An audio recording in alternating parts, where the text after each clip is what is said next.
You cannot invent and pioneer if you cannot accept failure. We wanted people that were insanely great at what they did. Nobody was making any money at all. Most people thought the internet was going to be a fad.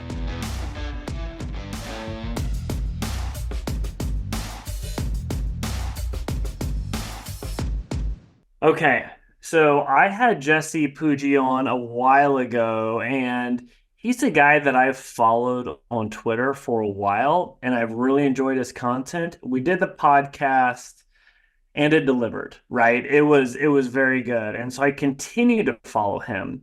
And what we're going to get into the tweet he did that triggered me a little bit, but I think in a good way. But first, let's explain who is this Jesse guy. So first, he is the former founder of Ampush, which is basically a paid ad agency that he sold for a massive exit. He has since started basically his own micro private equity fund, and he's all about bootstrapped ventures. And his goal is to build his fund or his portfolio of companies to over $1 billion. Since starting Gateway, he has launched Growth Assistant, he's launched Unbloat, he's launched some SaaS tools, and he's really good at starting ideas, placing CEOs, and growing them. He's just dropping knowledge bombs left and right. But how long have you been following Jesse's stuff? Since you initially shared it, and I did a bit more research again, some of the things you mentioned. And looking at the, I think like 17 semi-controversial things that he did a tweet storm on, I was thinking about like what kind of life experience must someone have to really have these things. So I was just trying to associate his thoughts to his personal background and just trying to paint a picture because some of these things really say a lot about the person. But yeah, that was an interesting observation about him. But yeah, I've been paying attention for no more than a few weeks, Jim. Definitely not as deep as you. Yeah, because he's an ex kind of McKinsey guy, so has a very kind of strategic head on his shoulders, right? So what we're talking about today is this tweet storm he did in March, where it's 17 semi-controversial things, I believe. And so we'll kind of go back and forth on what you agree or don't agree with. But the first one out of the gate triggered me a little bit, but I think I ended up agreeing with it. So here's one of the, and we're going to read every 17 or all 17. I think people would fall asleep, or maybe not because they're so good. But we'll just kind of cherry pick our favorites. But this is the one that got my attention. He said, where you went to college and your GPA do matter. Because I think it's very cool or in vogue to be like, I don't care where you went to school. I don't care about your GPA. Like, show me what you can do. Show up, work hard, and like proof is in what you've done, not what your resume says, right? And as a guy that went to a state school, in Kansas, I'm like, absolutely. I agree with that, right? It's like I'll outwork any of those Ivy League nerds, right? And so I had that as a chip on my shoulder. I'm also very anti-MBA as someone that used to work in investment banking and was about to go down that path. I remember studying for the GMAT and being like, why am I about to spend 200K, 150K on this education where I could just put that into a startup? And then I went down that alternate path. So I initially want to disagree with this. However, there are two outliers that make me agree. So one, when I was working at this startup in New York called The Take, the founder, he got an MBA at Columbia. So we always had this joking banner about like, should you get an MBA or not get an MBA? And I'm very anti-MBA. And this guy came in as an intern and he's like, hey, I'm about to go get my MBA at Harvard. I'd love to come work with you for a summer. And so Ty, the CEO of The Take, is like, got to interview this guy. There's no way you can hire him. He's about to get an MBA. So I interviewed this guy. And after 30 minutes, I fell in love. I was like, this is the smartest, most impressive person ever. I hired him as my intern. I ended up, when we'd have to do presentations, I'd have Brad just stand up and do it because he was so world class. He has since got his MBA at Harvard. He's gone to work at Facebook and now has an AI startup that's raised millions of dollars. That, and then my other like best friend here in Seattle, like Stanford grad, high up at Amazon, just runs at different horsepower. So I'm like, crap, like those two names they kind of back up the pedigree of people that I see. So unfortunately, I think I agree with that first one. What's your take on it? To be honest, when I first read this first pass, I thought similar to you, but I think like kind of ripping through this like a lawyer with like a fine-tooth comb. I actually don't think we may be misreading this. It doesn't say where you went to college and your GPA matters for success or is important for success. It's just that it matters. So if you went to a state school, for example, you might have that chip on your shoulder, which forces you to work harder. So technically, from that perspective, it matters.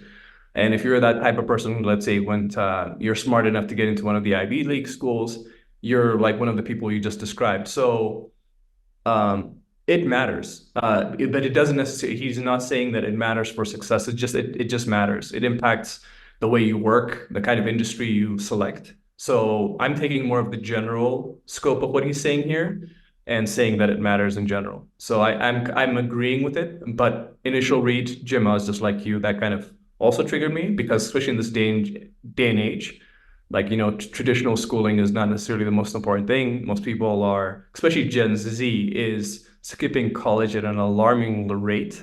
So I was very much like you, but I think upon further reading and examination, that's not exactly what he's saying here. Yeah, I am. It's funny. I have a buddy who also went to KU with me, and then he worked on Wall Street at a pretty prestigious fund, and one of like the big time investment guy came in. I won't say his name, but it's a name that everyone knows. And the guy was going around the table to all the new people at this very impressive fund. And his first question was like, "Where'd you go to school?" And around the table, people like Princeton, Yale, Harvard. And then he gets to my friend and he goes, Kansas. And the guy's like, "How did you get here?" And my buddy was like so offended, but in a very witty response, he looked at him, he goes, "On an airplane." And then the meeting just went on. But it's stuff like that that makes me cringe at the pedigree stuff. But unfortunately, I agree. Yeah, totally. But yeah, what's the other one that you agree with or disagree with here, Jim? Yeah, I'll go with another one. This one was number 7, and it was in leadership. Candor, clarity, and brevity are way more important than intelligence and ideas. And as I was thinking through this, I was like, what does that really mean? And as I break it down, it's really about being a clear thinker and a clear communicator, right? Because it doesn't matter how smart you are, if you have the best idea, if you don't get people's attention, if you're too wordy or people don't give buy-in, it does not matter. There's something to be said. I think it's Simon Sinek. He has the phrase around leaders speak last.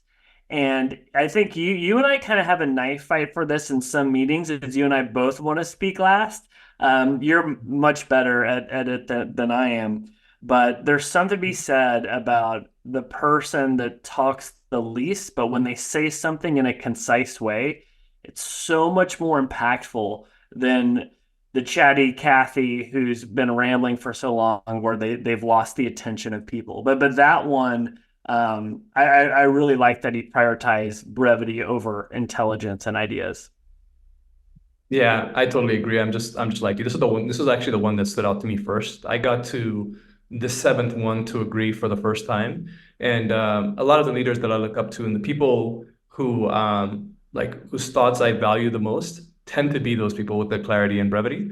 I've noticed that clear and concise thinking, or I should say speech or even written word, is a reflection of clear thinking. So those people that have clarity of thought, that can see the forest for the trees, or not be distracted by everything else around that topic, have natural leadership. Everyone kind of has that they have a gravitational pull for many people. Warren Buffett comes to mind. I remember I used to read Warren Buffett's annual reports when I was in high school, not because I wanted to go into finance. Did you really?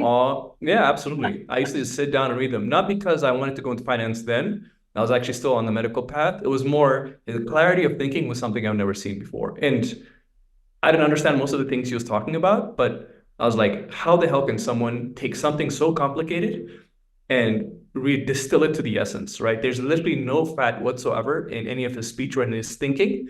And I was like really drawn to that. And there are many other people like that I come across. I think Jordan Peterson's actually another very similar one. And the moment you hear them speak, you're like, you have to drop everything, and like they just grab you because they have that clarity of thought, and that naturally pulls people and they become leaders, whether they like it or not. So, yeah. I've been wondering, how do you become more articulate, have better clarity? And I think with that comes brevity. I love it when someone can take the most complex idea and distill it down so a 5-year-old understands it in like 2 or 3 sentences. It's amazing. So my conclusion is, to become a better speaker, you need to become a better thinker. To become a better thinker, you need to become a clear writer. Because I think we have to put pen to paper. That's the big unlock. I heard Neil deGrasse Tyson say something that was really interesting, because he's so well spoken. And they're like, how are you so well spoken? What's your secret? He goes, every word that's coming out of my mouth right now, I have written down, thought through, and rehearsed. And I was like, wow, Absolutely. well, what an interesting take on. I don't know if you've come to other conclusions, but I think it's that simple as to write. Yeah, absolutely. And here's the funny thing. I think the last one that's missing is, to be a good writer, you have to be a good reader. So that's like you read, then you write, then you think, then you speak. So it's in that sequence. Absolutely. So totally agree. And I think everyone from Warren Buffett, literally everyone has practiced those things. They've written it down so many times. They've distilled it to the essence. Naval Ravikant says this a lot as well. So a lot of his tweets that blow up, those are things he's written and edited and had people like stress test multiple times before you ever see it on Twitter. So same thing with Alex Hormozi, one other person I wanted to quickly throw in there.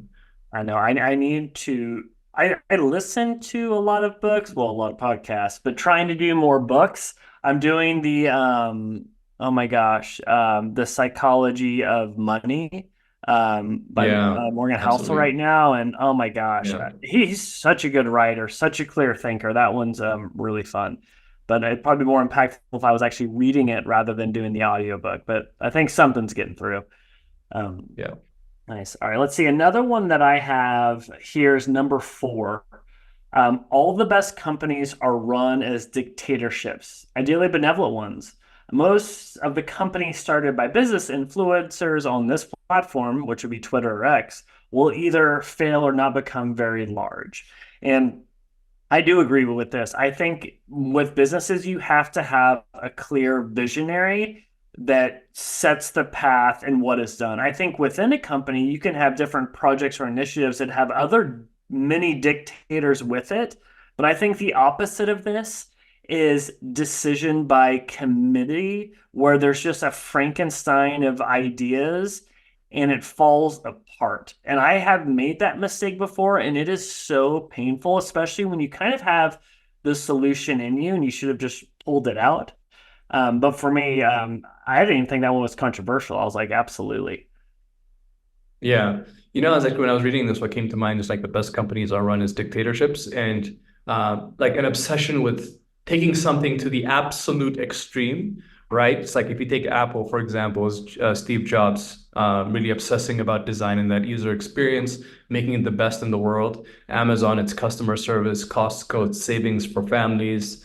Nike is like helping you become your greatest self, or whatever their mission statement is. But whatever it is, it's like these great companies find something that they want to be the absolute best in, take it to the absolute extreme. And to do that, you definitely need some like dictatorial tendencies, or like the leaders to have that kind of tendency, because you're doing that to the detriment of everything else, and trying to focus on an entire organization around that.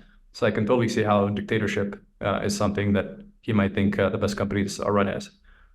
Yeah. I mean, that's like that's supportive, like all of Walter Isaacson's biographies, I feel like, of the people he's profiling, have been kind of dictators with what they've done. Nice. Let's see. Another one I had was, if you don't look back at yourself 2 to 3 years ago and cringe at what you did or said, you aren't growing fast enough. And it's funny, as I think through that, I think there are times where, oh my gosh, I cringe. If you go to the Wayback Machine and look at the Growth Hit website that I thought was just so pristine and amazing. I look at it now, I'm like, oh my gosh, I cannot believe we closed one deal on the back of that like horrific thing. But I also think it helps to show you have a growth mindset and that you are growing or evolving in your frameworks or your perspective or views on things. Because I have absolutely shifted and changed my mind on a lot of things as I've gotten more perspective or reps on things. I don't know about you. Yeah, I've been doing this exercise since like April of 2013, where I've been journaling almost on a daily basis, not always, and kind of going back and reading some of those old journal entries or anything like that from back in the day just makes me cringe. And I'm talking back in the days, like literally a year ago. Some of the things I like to think about, prioritize in those moments that felt very important to me. My worldview, it always shifts, and it's totally fascinating how, yeah. Totally agree with this one What in can you everything, give color especially when you like? think though. Yeah, Yeah. what makes you cringe? Is it like what you're worried or focused on, or what you thought was the path you should be going down? Like any color Yeah. on like So what yeah, was off. first one is definitely the path, right? So I'm a like the way I think about things is like a very like you're going to do this like 6 steps out is usually how I think.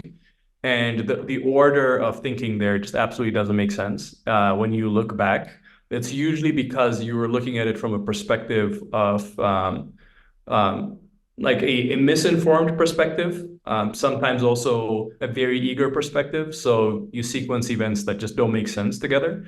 Other things is just taking on multiple things and putting them in a time frame or trying to accomplish them in a time frame that is absolutely not realistic. So I remember a few years ago I wanted to learn languages, for example. So that was my hobby thing, something that I'll do on the side.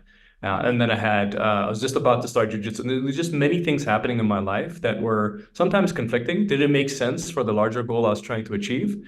And I was putting myself under very undue pressure. So just the thinking around that I thought was very poor and cringeworthy back in the day. This happens to me very regularly. So yeah. Yeah, it's funny to go back and look at I'll even do it. I'll look at what I journaled at over the past week. And just to see the themes was like, oh wow, I've been really worried. It's like, why am I worrying about that thing that actually isn't an issue? You know what I mean? But you like Yeah, it's urgent, but doesn't matter. But you let it consume your emotions, and so that absolutely. self reflection's been helpful as well with journaling for me. Yeah, Yeah. totally Um, agree. let's see. I've got this one. Yeah, I love this one actually. The best people can jump from the tiniest detail to the highest levels of strategy without skipping a beat. And I think this might be controversial because I don't know, as you scale and grow and you're more top level, you need to not get into the details. Delegate that to team members, focus on the high impact $1 million idea, not the lower level task.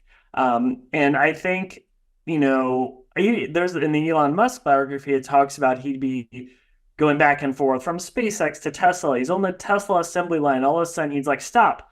Why are there 6 bolts on the tire when there should be 5? It would save us money. And like, oh, it's not possible. It's like, yes, it is possible. And they like did this quick study, ended up being proven right. And that's obviously an example of like zooming in into the tiniest detail. And I even think about that with Growth Hit because I compare that to Growth Hit with the company that we've acquired, Neat. With Growth Hit, I do that really well. Not to pat myself on the back and take a victory lap for myself, but I'll go ahead and do that.